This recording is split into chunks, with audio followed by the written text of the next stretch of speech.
In this video, I will talk about the 10 culture shocks that Americans are likely to experience while visiting Romania. The first one is that people here are less cheerful compared to the United States. So, for example, when you walk on the street, you're gonna see people with serious faces and not smiling. Maybe when you smile to someone on the street, they're not gonna smile back to you. They're less likely to stop you on the street to pay you a compliment. Even for customer service, when you go to a cafe or a restaurant or to shop somewhere, they might not be as nice to you as people in the US. They might not come to you and greet you and ask you how you're doing and how they can help you today. So be mindful that that's the culture. I think it's the same in all of Eastern Europe, all of the Balkan region. So has nothing to do about you. It's just how people here behave. The second one on my list is that Romania has no tipping culture. So as you know, in the US, every time you go to a restaurant, you have to tip, right? Probably 20% of the bill, if you can even more. And here in Romania, you don't have to do that. So if you go out for lunch, for dinner, whatever, you do not have to tip. And that's because the servers have a base salary that is high enough for them to live off of it. While in the US, as you know, the base salary is quite low and the servers make a lot of their salary from tips. So here what you can do, if you want to round up the bill to the nearest integer number, you should. If you want to leave like the equivalent of 1 to 2 euros, that's very appreciated, but you do not have to tip, especially not 20-25% of the bill. Another thing related to restaurant, which is number 3 on my list here, is that you have to ask for your bill because the server is not going to bring it to you like they do in the US. So I lived in New York City, and whenever I was going out to eat, the server would come and ask us, how's the meal? Is everything okay? And sometimes they would come like 2 or 3 times during the meal. Sometimes they were even annoying that they would come so often. And as soon as we finished the meal, the server would come, pick up the plates, and ask us if we want the bill, right? So everything was so fast paced, and as soon as you were done, you were getting the bill and you were out of the restaurant. So in Romania, it's a very different experience. You come in, you order. Sometimes it's gonna take longer for you even to order because servers are not coming to you as fast as you would expect to happen in the United States. So if you see that maybe 10 minutes passed by and you still haven't ordered, you should feel free to ask the server to come and take your order. And while you eat, it's very likely that they're not going to come to you a few times to ask you how the food is and how everything is. So don't be scared. This is just the culture here. And at the end of the meal, again, don't expect them to come and bring your bill and make you feel rushed and like you have to go out of there as soon as you finish your meal, because it's just not going to happen. You actually have to go to your server to get the bill. So here the culture is that you can relax when you go to a restaurant. You can spend as much time in this restaurant as you wish. Here a meal can take like 2 hours, maybe even more. If you're going out with friends, if you're celebrating something, nobody is going to kick you out of the restaurant and nobody is going to pressure you to get the bill, to eat faster and to leave the restaurant. So it's a way more relaxed culture when it comes to restaurants, cafes. So just be mindful that if you're in a hurry, if you want to get a quick meal and then continue on to visit new places in the city you're in, just ask for the bill and they will come and get it for you. Another thing you should know, which is number 4 on my list, is that whenever you go to a restaurant, a cafe, they will not serve you drinks with ice. So as you know, in the US, almost everything comes out with ice, right? Water with ice, like all the drinks come with ice. And here, if you want ice in your drinks, you actually have to ask the server to bring you ice or to put ice in your drinks. Drinking icy drinks is just not part of the Romanian culture, and I would go as far as to say that it's not part of the European culture. Here in Romania, people actually think that when you drink icy drinks, you're gonna get a sore throat and you're gonna get a cold. So they avoid cold drinks like the plague, and they don't really like to drink very cold drinks. So you're gonna see that in a lot of places, you're gonna have the option to pick a room temperature drink, which probably in the US is unheard of, or a drink that comes from the fridge. But even the drink that comes from the fridge, it's not gonna have extra ice added to it. So if you want your ice because you're used to it, just make sure you ask your server for ice to be added to your drink. Number 5 on my list is that Romania is not as cheap as you think it is. Sure, compared to New York City prices, it is cheaper, but compared to other countries in Europe, it's actually not that cheap. So for example, here when you get, let's say, an iced coffee, an iced latte, you have to pay 3 euros at a minimum for that drink. At the same time, when I was in Madrid recently and I was getting a cafe con leche, which is basically the same thing, I was paying between 1.8 euros to 2.4 euros. So it's actually cheaper in Madrid than it is in Romania. If you go in Bucharest at a really nice restaurant in the old town, expect to pay a lot of money for your meal. Sometimes it's 30 euros, sometimes it can be 100 plus euros. It truly depends how many drinks you're getting, if you're getting dessert or not, what type of entree you're getting, and what type of restaurant you go to. Sure, Romania has a lot of cheap options too, right? Like if you get a pretzel from a local bakery, that's gonna be like maybe €1, so very cheap. But I'm talking about sit-down meals at nice restaurants. Just don't expect that you're gonna get the same prices that you would get, let's say, in Vietnam, because it's not even close. So make sure that when you budget your trip, you actually increase your budget a little bit to make sure that you're going to be able to experience all the great food we have here, that you're going to be able to stay at really nice hotels and be able to do all the activities that you want to do.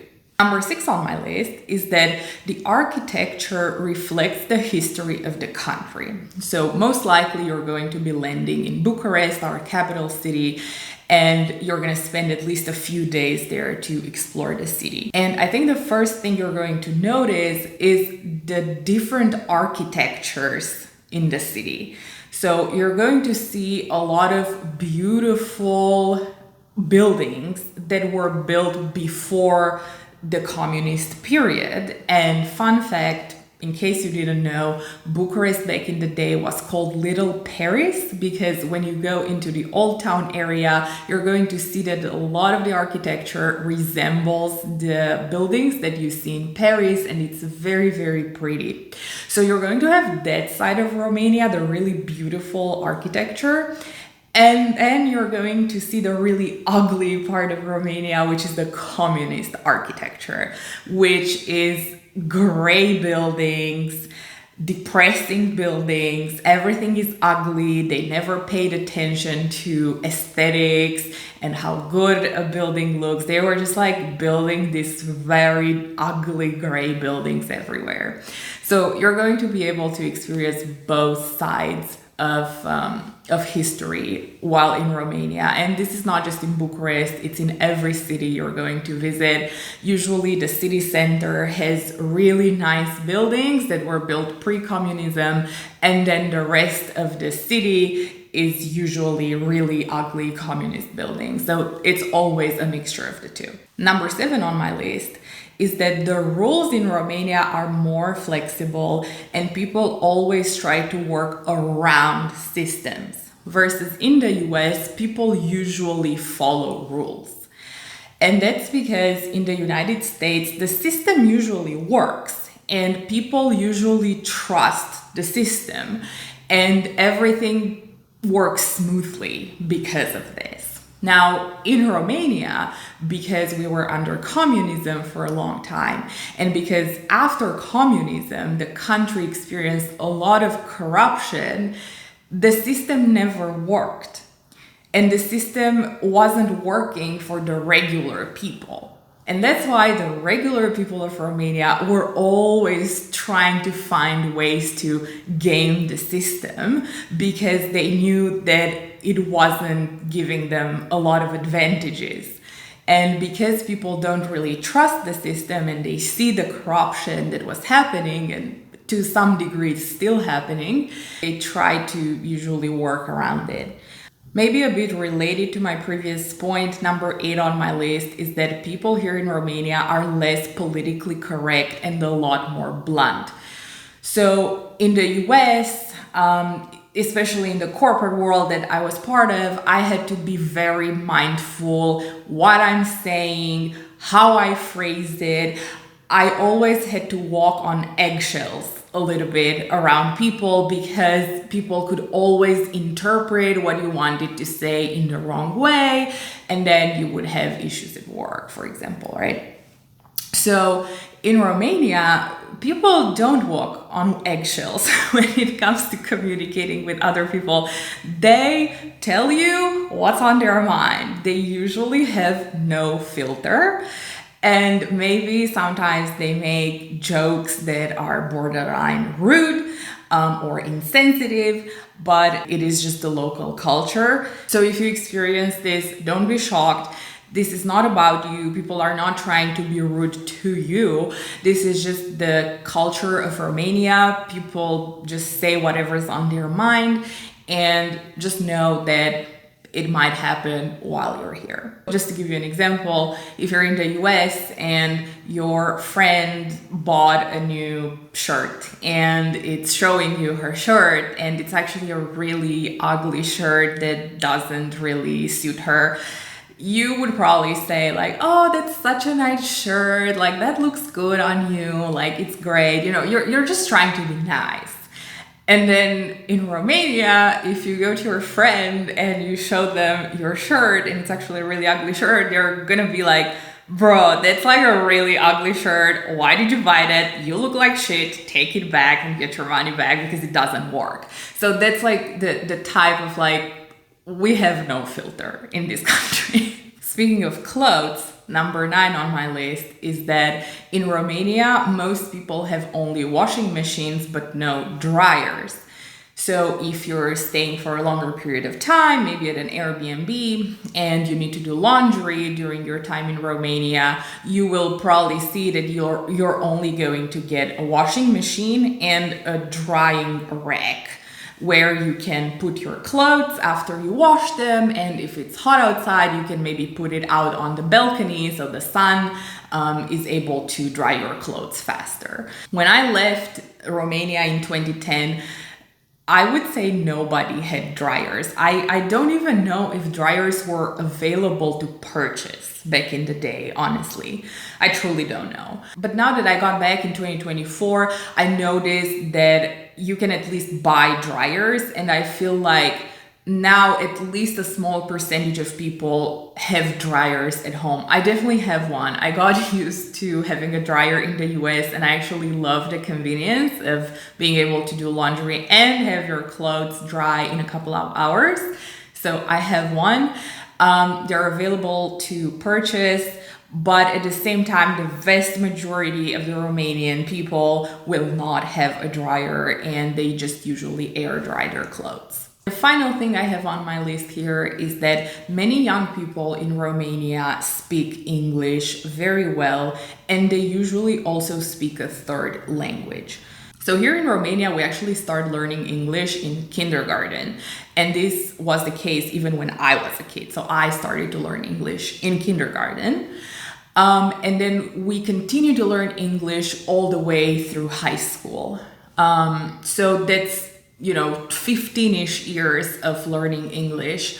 And at the same time, we watch a lot of movies and a lot of TV shows in English. And I would say a very high percentage of young people speak English. The older generations don't speak as much, because these are people that grew up during the communist era. when people were not studying English at school. But I would say the vast majority of young folks are able to speak English. So if you come visit and if you're worried that you won't be able to communicate, just don't worry. I guarantee you that no matter which restaurant you go to, cafe, museum, literally anywhere in Romania, someone would be able to speak with you in English and help you. Another fun fact is that in the early 2000s, they were streaming a lot of Latin American telenovelas or soap operas on Romanian television. And it was a huge part of our culture to watch the telenovelas and then talk about the episodes of the telenovelas with our friends, with our colleagues, with our family members. So because virtually the entire Romania was watching Mexican soap operas in the early 2000s, we all learned Spanish by watching telenovelas. And we were able to pick it up very fast because we speak Romanian, which is a Latin language, and Spanish is also a Latin language. So we have a lot of very similar words. And that's why if you're not able to talk in English with someone while in Romania, you should definitely try Spanish, because between English and Spanish, you will definitely find someone to be able to help you here in Romania. I hope this was helpful. Enjoy your trip to Romania, and I'll see you in the next video.